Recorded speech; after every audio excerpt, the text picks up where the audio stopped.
Kailan mo na-realize na sobrang importante ang pagiging guro mo?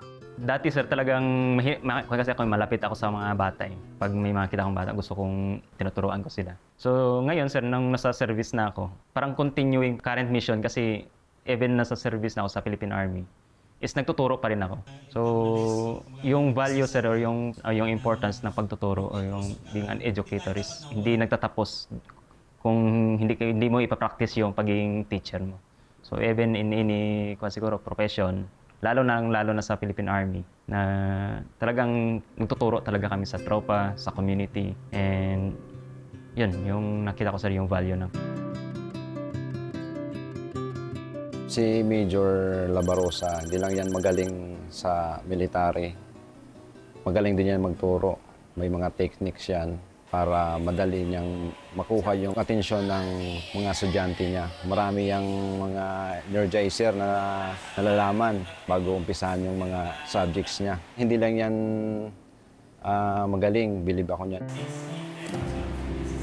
In the eyes of Major Labarosa, every single child given the chance to learn is one less child who can be led down the wrong path. Sometimes, the strongest defense isn't a rifle, it's education.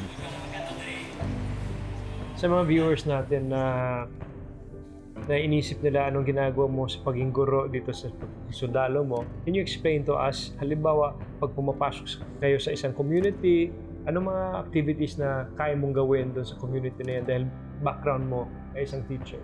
Yung mga areas kasi na talagang hindi naabot ng education system natin. Talagang may mga areas pa na hindi naabot ng mga schools.